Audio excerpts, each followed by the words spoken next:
Então, dando sequência às transmissões da TV Câmara, canal 16 da NET, direto do estande da Câmara Municipal de Caxias do Sul, aqui no Centro de Eventos do Parque Mário Bernardino Ramos, 32ª Festa Nacional da Uva, com uma edição especial do Café com Letras, aqui nos baseando em obras feitas a partir do evento e tentando fazer uma reflexão das transformações também no campo da literatura em tempo de festa de uva, recebendo nosso amigo, jornalista, escritor, Luiz Carlos Herbes. Herbes, uma honra tê-lo conosco. É uma honra estar presente no programa. Obrigado pelo convite. Herbes, uma obra tua que vem sendo reeditada desde 2010, a propósito, Festa da Uva, a Alma de um Povo. Tu fizeste aqui uma revisão histórica extremamente ampla e tentando analisar sobre os mais diversos aspectos a evolução da Festa da Uva. E aí podemos dizer assim, a última reedição de 2012, então a obra ainda está muito próxima da realidade que temos hoje. Para um início assim de bate-papo, a partir das tuas pesquisas e o que verificamos atualmente, o que mais modificou da Festa da Uva se levarmos em conta lá as primeiras exposições em 1931? Bom, Fábio, a gente tem que considerar que houve, desde o início da Festa da Uva, desde a primeira edição em 1931, a gente tem quase 90 anos, né, e a gente vive em uma sociedade que nesse período, nesse quase um século, ela sofreu profundas modificações em termos econômicos e sociais e principalmente em termos de tecnologia. Então, é difícil você comparar uma festa da década de 30 com a de hoje. Naturalmente, elas vão ser muito diferentes, elas vão ter estruturas, eles vão ter formas de organização, de divulgação completamente diferentes. Então, a festa ela é uma construção histórica, né? Quer dizer, ela se dá ao longo da história, ela vai crescendo, ela vai acrescentando coisas, ela vai se reestruturando, se reorganizando como festa nesse período. Nós estamos aqui, por exemplo, o áudio talvez a nossa transmissão não pegue, mas permanentemente toca no centro de eventos canções italianas. Mas a festa atualmente já se notabiliza por shows dos mais diversos gêneros musicais, que é um atrativo para que mais pessoas participem.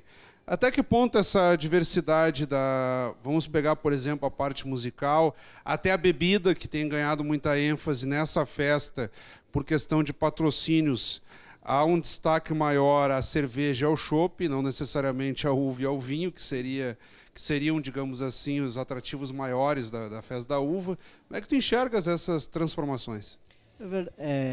São situações que também ocorreram ao longo da história. Eu lembro que eu não lembro exatamente qual festa que foi, mas foi uma realizada na década de 60, onde os pavilhões eram onde hoje se encontra o prédio da prefeitura, e aí também saiu em uma daquelas edições saíram reclamações nos jornais dizendo que estava muito mais fácil você tomar uma cerveja, tomar um chopp naquela edição do que tomar um vinho, tomar um suco de uva, por exemplo. Então, justo, né? Isso. Não, é que você não encontrava. Era mais fácil você encontrar uma cerveja ou um chopp no parque do que um vinho, né?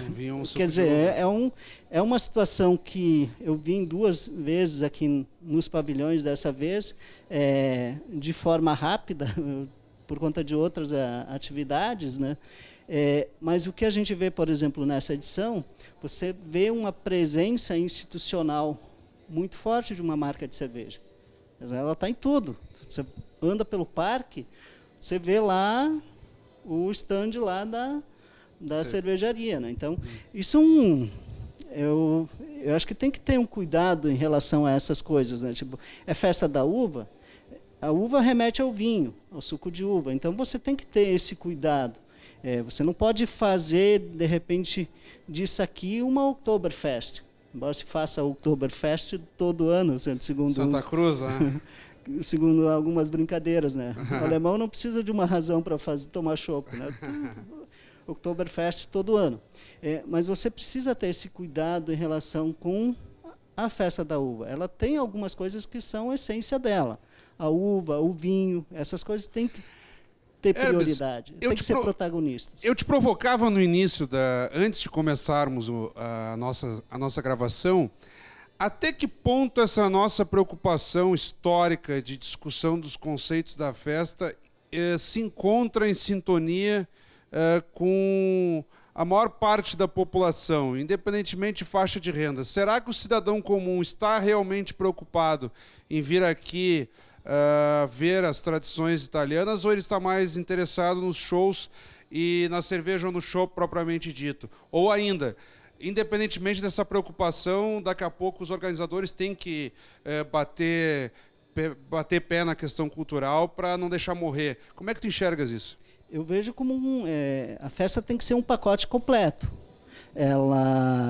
Eu não tenho nenhum problema com a programação de shows que, por exemplo, a gente tem nessa edição da Festa da Uva.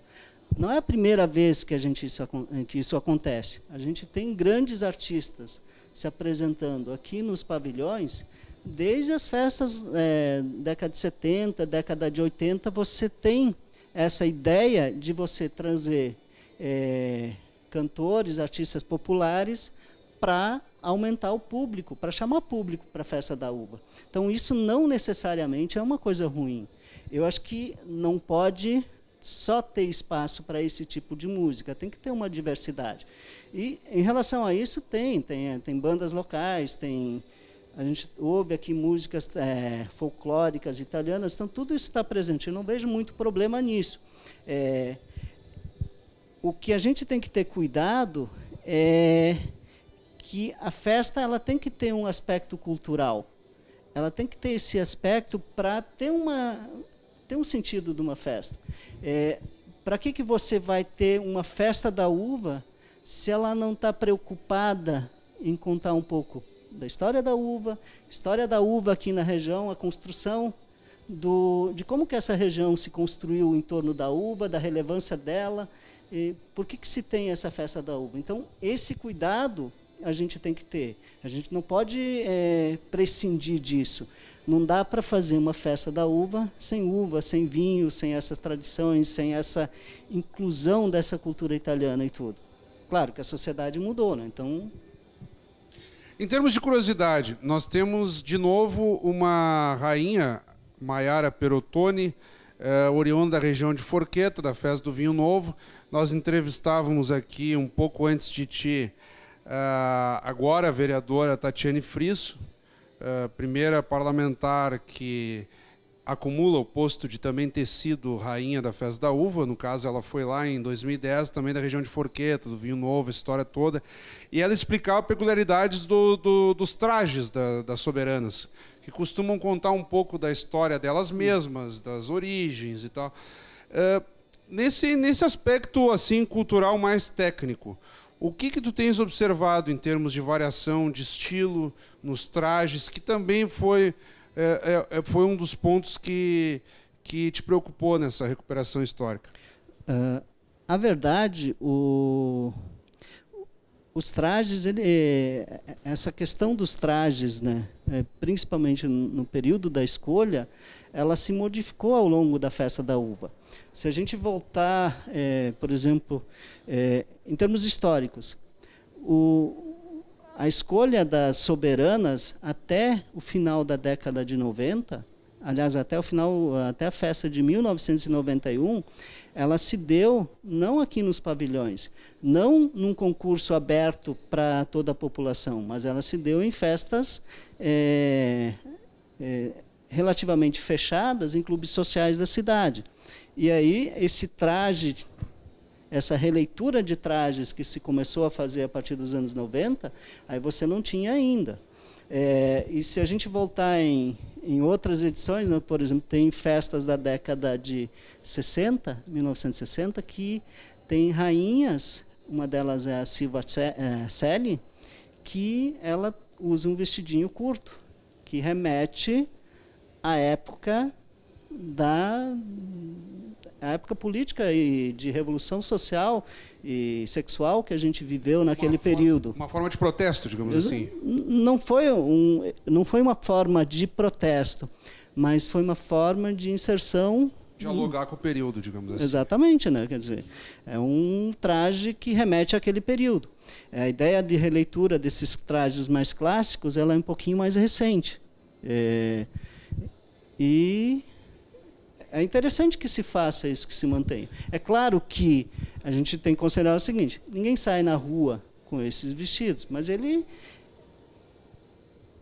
incorpora um pouquinho dessa tradição, ele conta, ele remete um pouco a uma magia, a um passado que se trabalha nesse tipo de festa.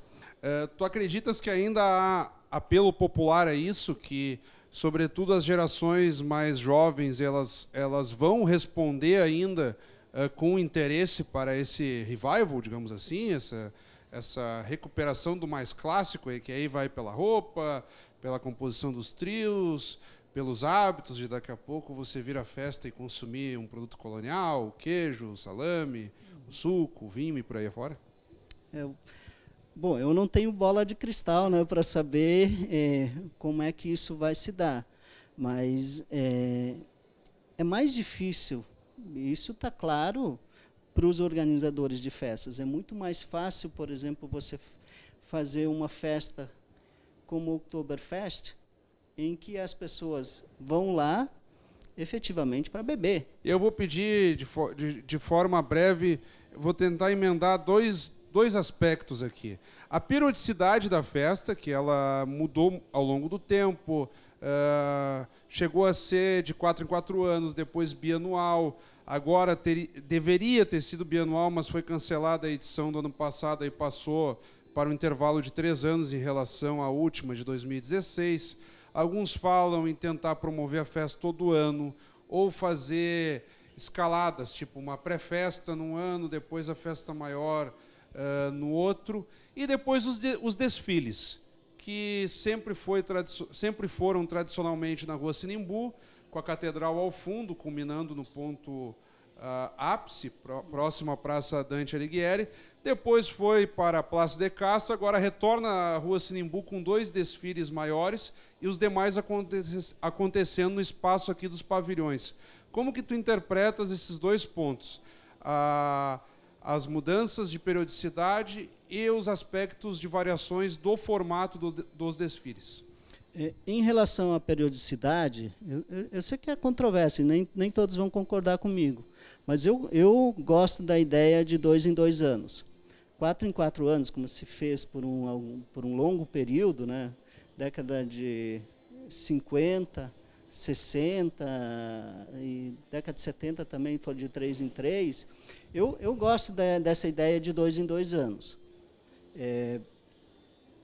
Se fosse mudar, não seria para aumentar esse período, seria para diminuir. Eu acho que você não pode pensar hoje em dia entre festa de 3 em 3 anos. É muito tempo. Então, de 2 em 2 anos. Se for mudar, tem que pensar como é que a gente faz uma festa de 1 em 1 ano. Nós temos perna para fazer festa de 1 em 1 ano? Eu não sei. Bem, Hermes, nós estamos um pouco além do nosso tempo. Eu quero te agradecer imensamente. Nunca é demais lembrar a quem nos acompanha. Nós aqui tentando fazer uma recuperação histórica e uma reflexão à luz dos dias atuais, tendo como base o teu livro Festa da Uva, a Alma de um Povo, cuja última reedição se deu em 2012. Então, quero te cumprimentar e, de forma breve, peço que tu te despeças, digamos assim. Obrigado pelo convite. Quem tiver interesse na obra, ele está à venda na Livraria do Maneco, pelo site, na loja física também. É só ir lá que acho que é uma boa leitura, porque ele não conta só a história da Festa da Uva. Eu tento inserir a história da Festa da Uva num contexto maior, da história de Caxias do Sul. Obrigado, Fábio. Muito obrigado, Hermes. Acabamos de conversar, então, com o jornalista e escritor Luiz Carlos Herbes, aqui tratando de história e cultura à luz da 32ª Festa Nacional da Uva, direto do estande do Legislativo Caxiense. Continue conosco.